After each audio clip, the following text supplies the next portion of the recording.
말씀의 제목은 사마리아에 전파된 복음이라는 제목이 되겠습니다. 사마리아에 전파된 복음. 사도행전 1장 8절을 보시게 되면 이런 말씀이 있죠. 다 같이 오늘 우리가 앞으로 외워야 될 말씀이기도 한데 이 말씀 보시게 되면 어떻게 됩니까? 오직 성령이 너희에게 임하시면 너희가 권능을 받고 예루살렘과 온 유대와 사마리아와 땅 끝까지 이르러 내 증인이 되리라 하시니라.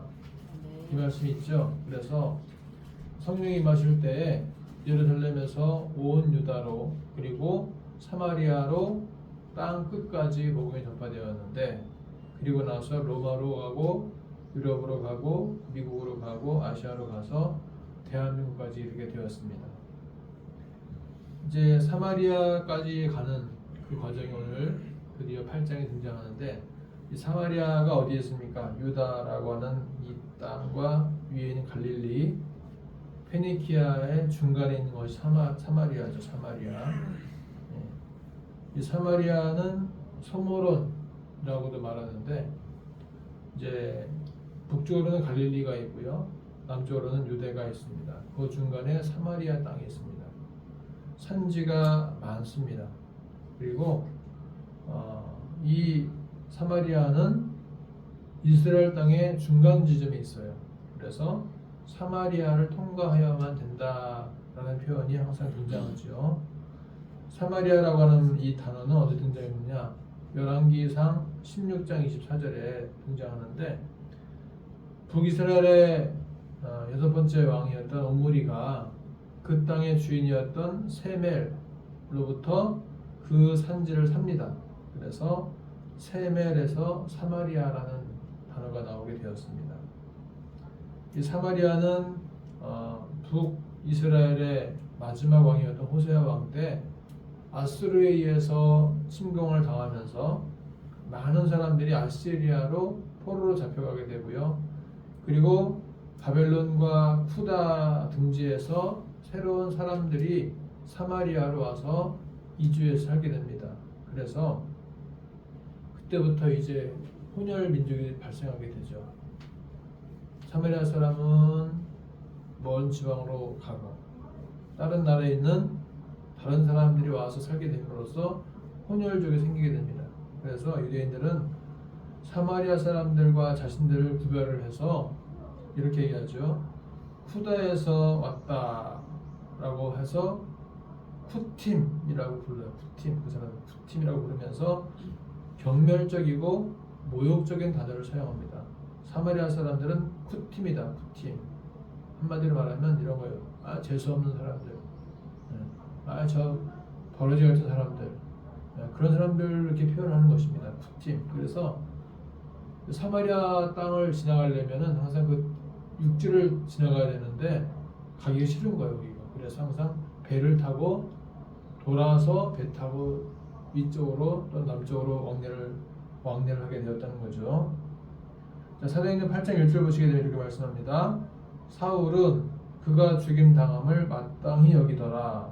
그날에 예루살렘에 있는 교회에 큰 박해가 있어 사도 외에는 다 유대와 사마리아 모든 땅으로 흩어지니라 했습니다. 여기도 사마리아가 등장하죠.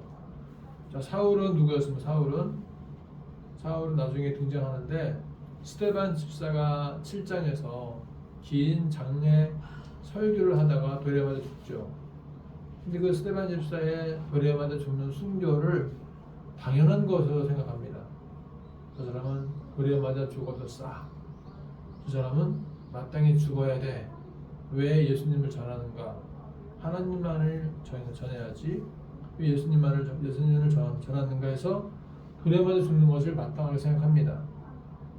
그리고 예수님을 전하다가 순교당하는 것에 대해서 사람들이 당연한 것이다.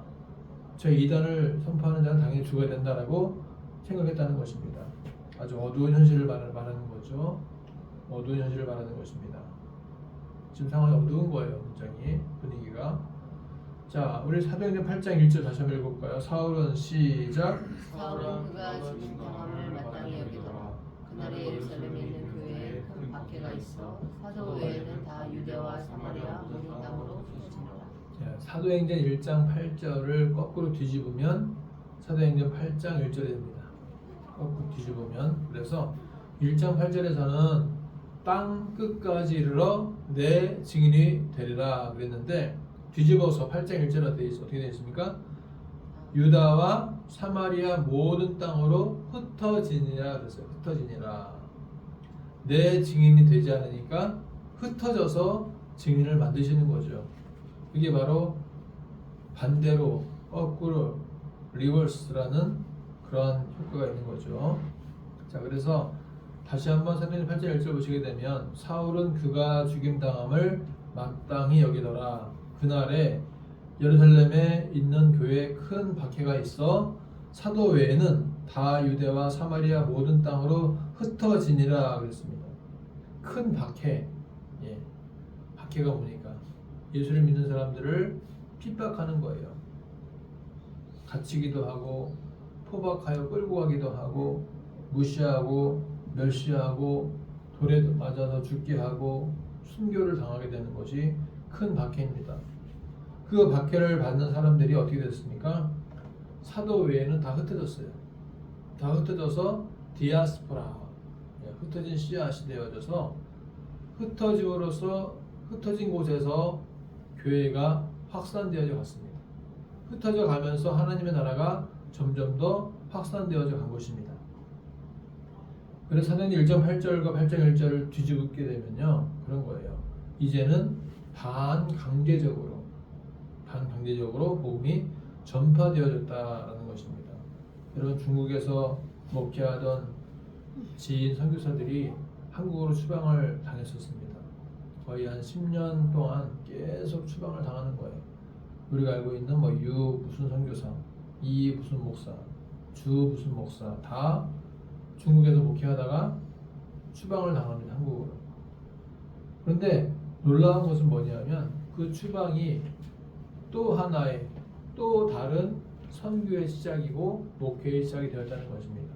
한국으로 와서 또 다른 사역을 하기 시작했다는 것이죠. 그래서 박해나 고난은 복음 전파의 또 다른 시작이다라는 것입니다. 뭐라고요? 박해와 고난은 복음 전파의 또 다른 시작이다. 우리 인생도 마찬가지죠. 여러분, 힘들고 어렵고 고난당하고 박해가 받을 때에는 오히려 더 강성이 생기게 되는 거예요. 마음속 강성이. 그래서 힘들고 고난당하고 힘들고 어렵게 자랐던 사람들이 그 마음에 강인함이 생겨져서 자수성가하는 사람들이 많습니다. 오히려 부유하고 편안하고 그런 사람들이 사회에 나와서 별볼 넘는 사람들이 많아요. 그래서 이제 8장 2절 보시게 되면 이렇게 말씀합니다.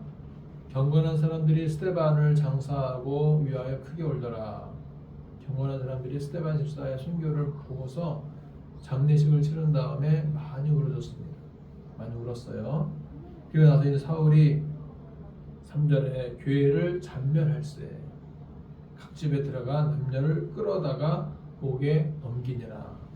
이 사울이라고 하는 사람이 등장하는데, 그러나 사울의 만행, 이 사울의 만행은 아주 굉장했습니다.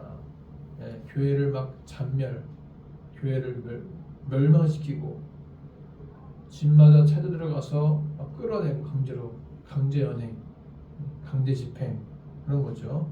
그래서 사울이 사도행전 9장에서 변화가 될 때까지 그는 사람들을 잡아다가 감옥에 집어넣는 그 일을 했다는 거죠. 스데반 집사가 돌에 맞아 죽을 때에도 당연히 죽어야 돼 라고 생각했다는 것입니다. 사도행전 7장 58절 보시게 되면 이렇게 말씀하죠. 성 밖으로 스데반을 내치고 돌로 칠 때에 증인들이 옷을 벗어 사울이라 하는 청년의 발 앞에 두니라. 그 광경을 목격했던 사울은 스데반의 죽음을 당연하다라고 생각했다는 것입니다. 그런데 이 사울이 어떻게 됐습니까? 변화가 되어졌죠. 사도행전 9장에서 변화가 되어졌는데, 이 사울의 변화가 되기 전과 후가 아주 180도 달라졌습니다. 사울의 변화 전은요, 가말리알의 문화생, 우리나라 최고의 학부, 서울대학교 같은 최고의 학부의 학생이었었어요. 거기서 졸업을 했습니다. 그리고 철저한 율법주의자, 구약의 말씀을 믿는 율법 신봉자였어요. 그리고 바리새인 중에 바리새인이었습니다. 그리고 기독교를 박해했습니다. 신약의 예수님을 박해했다는 거죠. 자, 그런데 이 사울이 변화가 된 다음에는 낮은 자라는 뜻의 바울, 로마식 이름인데 바울을 쓴 거예요. 바울을. 그리고 선교사가 되었어요. 그리고 1, 2, 3차 전도 여행을 다녔습니다. 예수 그리스도만을 전파했습니다. 그렇게 변화가 되어졌어요. 그래서 8장 4절 보시게 되면은 그 흩어진 사람들이 두루다니며 복음의 말씀을 전할세 그랬습니다. 흩어진 사람들이 등장하죠. 본의 아니게 부득이하게 흩어졌는데 흩어지는 것이 복음 전파의 계기가 되었다는 것입니다. 어떤 상황이 발생했을 때에는 부정적인 상황만 있는 것이 아닌 것입니다. 부정 속에 긍정적인 면들도 있습니다. 하늘이 무너져도 솟아날 구멍이 있다라는 속담이 있죠. 최악의 상황은 바로 최고의 기회가 될 수가 있는 것입니다. 자, 5절과 6절 말씀 읽어볼까요? 다 같이. 빌립이 시작. 빌립이 사마리아 성에 내려가 그리스도를 백성에게 전파하니 우리가 빌립의 말을 듣고 행하는 표적도 보고 한 마음으로 그가 하는 말을 따르더라. 자, 빌립이 등장합니다. 이제 사도행전 8장에는 자, 사울, 스데반, 빌립, 시몬 등등 등장하는데 자, 빌립이 등장합니다. 빌립은 누굽니까? 7집사 중에 한 명이죠.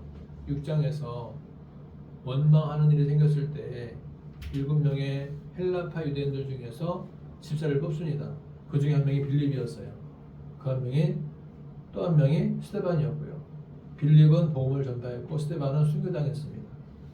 자, 스데반은 근처에서 설교하다가 순교당했고요. 빌립은 사마리아까지 가서 복음을 전파합니다. 그리고 빌립은 이디오피아 내시에게까지 가서 복음을 전파하죠. 자, 이디오피아가 어디입니까? 이디오피아 아프리카에 있는 나라예요. 그런데 이디오피아의 이 국고를 맡은 내시가 장관이 이제 예루살렘에 와서 예배를 드리고 가다가 이제 하나님 말씀을 읽는데 잘 모르는 거예요. 이제 구약의 말씀을 읽는데 모르는 겁니다. 근데 이제 성령께서 빌립에게 자, 빨리 저 사람을 따라가라, 쫓아가라. 그래서 이제 빌립이 쫓아갔더니만 마침 이 이디오피아 내시가 이사야의 말씀을 읽는 것이었습니다. 읽는데 이해가 안 돼요. 어떤 말씀이냐 하면 도살장으로 끌려가는 어린 양과 같이 하면서 예수님의 그 잡히심을 예언했던 이사야의 말씀을 읽는 것입니다. 근데 이해가 안 되니까 빌립이 물어봅니다. 읽는 것을 깨닫느냐? 그때 대답하기를 가르쳐주는 사람이 없어서 모르겠습니다 라고 얘기합니다. 그래서 빌립이 그 말씀을 자세하게 잘 설명해 줍니다. 그리고 나서 이디오피아 내시가 가까운 물가에 가서 세례를 받고 그가 다시 자기의 나라로 돌아가게 됩니다. 자, 빌립이 이렇게 복음 전파의 일을 하고 있는데요. 자, 빌립은 드디어 리더십이 생겼습니다. 리더십. 자, 6절 말씀 읽어볼까요? 6절 다 같이 시작. 무리가 빌립의 말도 듣고 행하는 표적도 보고 한 마음으로 그가 하는 말을 따르더라. 빌립의 그 리더십이 생기는 거죠. 이제 빌립의 모습을 본받고 싶어하는 사람들이 생겼습니다. 그중 한 사람이 바로 시몬도 있었고 많은 사람들이 빌립을 따르기 시작했습니다. 우리가 알고 있듯이 예수님을 따르던 사람들도 있었죠. 12제자. 그 가운데 한 명은 배신자 가룟 유다도 있었습니다. 그러니까 빌립을 따르던 많은 무리가 있었는데 그 중에 한 명이 시몬이었어요. 시몬. 근데 그 시몬의 목적은 뭐냐 하면 처음에는 그냥 순수하게 따라가다가 나중에는 사기성, 목적이 다른 데로 변질이 되었습니다. 여러분, 우리가 북한의 김일성, 김정일, 김정은 3대 독재자가 있잖아요. 하나님의 신앙을 김부자 세습과 절대 우상화시키는 일에 집중을 시킨 사람들이 바로 이 북한의 김일성 독재예요. 하나님 대신에 본인들이 그 자리에 앉아 있는 것입니다. 그래서 북한도 하나의 이단이고 북한도 하나의 사이비 집단 종교예요. 김일성을 찬양합니다. 바로 사이비 집단이에요. 7, 8절에 보시게 되면 많은 사람에게 붙었던 더러운 귀신들이 크게 소리를 지르며 나가고 또 많은 중풍병자와 못 걷는 사람이 나왔다 그랬습니다. 그래서 그 성에 큰 기쁨이 생겼다 그랬습니다. 빌립을 통한 긍정적인 효과가 무엇입니까? 빌립을 통해서 사람들이 기쁨을 얻어요. 병이 고침받고 못 걷는 자가 걷게 되고 더러운 귀신이 쫓겨나고 하면서 그 성의 마을에 큰 기쁨이 찾아옵니다. 자, 이러한 기적의 긍정적인 면들이 있다고 한다면 또 반면에 부정적인 면들이 있다는 거죠. 자, 빌립을 통해서 부정적인 결과가 나왔는데 그건 뭡니까? 시몬이라는 사람이 출연했다는 거죠. 시몬. 자, 9절과 10절 읽어볼까요? 다 같이 9절과 10절 시작. 그 성에 시몬이라는 사람이 전부터 있어 마술을 향하여 사마리아 백성을 놀라게 하며 자칭 큰 자라 하니 낮은 사람부터 높은 사람까지 다 따르며 이르되 이 사람은 크다 일컫는 하나님의 능력이라 하더라. 잘못된 신념을 퍼뜨리게 되는 거죠. 시몬은 자기의 왕국을 잘못된 방식으로 만들어 나갔던 것입니다. 그래서 시몬의 활동은 베드로에게 제지를 당하게 됩니다. 11절, 12절, 13절 보시게 되면은 사람들이 놀라고 와 시몬을 볼 때 마술을 행하니까 놀랍니다. 여러분 마술은 뭔지 아죠? 마술. 마술이 뭡니까? 속이는 거. 사람을 뒤에서 안 보이게 속이면서 뭔가 기적을 행하는 것처럼 하는 게 마술 아니겠어요? 마술을 행하니까 사람들이 와, 야 시몬 대단하다 하면서 막 따른 것입니다. 그리고 시몬이 이제 세례를 받고 나서 빌립을 따라다니면서 빌립의 추종자가 되었는데 처음에는 빌립 대단하다 막 빌립을 추앙하다가 나중에는 이제 변질되어져 간 거예요. 그래서 빌립이 처음에는 기적을 행하니까 잘 따라가다가 나중에는 이 시몬이 변질되어져서 이제는 어떻게 됐습니까? 자기의 왕국, 잘못된 신념을 따르도록 하는 그러한 행위를 했다는 것입니다. 여러분, 성령 세례와 물 세례가 있는데, 자 우리가 다 같이 한번 16절 볼까요? 16절 말씀 제일 밑에 시작. 이는 아직 한 사람에게도 성령 내리신 일이 없고 오직 주 예수 이름으로 세례를 받을 뿐이더라. 여기에 성령 세례와 물 세례가 나오죠. 성령 세례와 물 세례. 성령 세례는 이례적이고 성령 충만은 늘 있는 것입니다. 그리고 물 세례는 세례의 형식이에요. 하나의 형식입니다. 물 세례를 받았다고 해서 모두가 성령 충만을 받은 것은 아니에요. 성령 세례를 받아야만 진정으로 거듭난 삶을 살 수가 있습니다. 자, 그런데 이제 시몬의 잘못이 무엇인가 하는 거죠. 시몬은 마치 돈을 주고 성령 세례를 받는 걸로 착각한 거예요.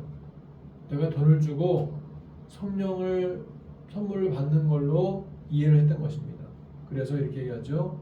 이 권능을 내게도 주어 내가 누구든지 안수하면 성령을 받게 하소서라고 돈 주고 성령 충만하게 하는 그 권능을 받는 줄 알고서 얘기했다는 것입니다. 그때 베드로가 말하죠. 하나님의 선물을 돈 주고 사는 줄 알았느냐? 내 은과 내 돈과 내 금과 함께 내가 함께 망할지어다 그랬어요. 예. 성령 충만함을 돈 주고 살 수 있어요? 아니죠. 성령의 충만함은 돈 주고 살 수 있는 것이 아니에요. 베드로가 충만합니다. 그래서 베드로가 책망하죠. 어떻게 책망합니까? 베드로가 이 악함을 회개하라. 너는 내 마음을 바라지 못했다. 너는 이 성령 충만함에 대해서 관계도 없고 둔깃될 것도 없다. 빨리 회개하고 주께 기도해라. 그러면 하나님께서 마음에 품은 것을 용서하여 주실 것이다 그랬어요. 너는 보니까 마음이 악독에 가득하다. 불의에 매인 바 되었다 라고 얘기합니다. 그때 시몬이 이렇게 얘기하죠. 베드로님 잘못했습니다. 나를 위해서 기도해 주십시오. 저에게 말한 것이 다 이루어지지 않도록 기도해 주십시오라고 부탁을 합니다. 자, 이제 결론. 박해는 또 다른 복음 전파의 사역의 시작이다라는 거예요. 박해. 여러분, 고난, 박해는요, 우리에게 참 있으면 안 되겠지만 그 있는 것도 또 다른 삶의 성숙함의 시작이라는 것입니다. 달란트가 고난이다라는 말이 있죠. 고난이 달란트다라는 말이 있죠. 여러분, 힘들고 어려운 것이 절망적인 것만은 아닌 것입니다. 힘들고 어려운 것이 오히려 나에게는 앞으로 나갈 수 있는 힘이 될 수 있다는 거예요. 그래서 우리가 힘들다고 낭망하지 말고 힘들다고 좌절하지 말고 힘든 것을 오히려 나에게는 약이 될 수 있도록 그것이 나에게 앞으로 전진할 수 있는 길이 될 수 있도록 우리가 그 힘든 것을 이용할 줄 알아야 됩니다. 그리고 기적, 치유, 어떠한 놀라운 신기한 장면들을 악용하지 말고 그 기적에 대해서 감사하면서 하나님 우리에게도 이러한 기적을 주시옵소서라고 기도하는 것이 중요합니다. 이제부터 한 주간 노래는 사마리아까지 그리고 땅 끝까지 복음을 전파하고 한 주간도 복음의 증인 되시기를 축복합니다. 기도하겠습니다. 하나님 아버지, 우리의 삶에 박해가 있고 힘든 것이 있고 고난이 있을지라도 이것이 우리의 삶에 우리의 인생에 큰 디딤돌이 되게 하시고 이것이 우리의 삶을 발전시키고 전진해 나갈 수 있는 하나의 계기가 될 수 있도록 인도하여 주시옵소서. 한 주간도 사마리아까지 가서 복음을 전파하는 복음 전파자의 삶을 살 수 있도록 인도하여 주시옵소서. 복음의 증인되게 하여 주시옵소서. 예수님의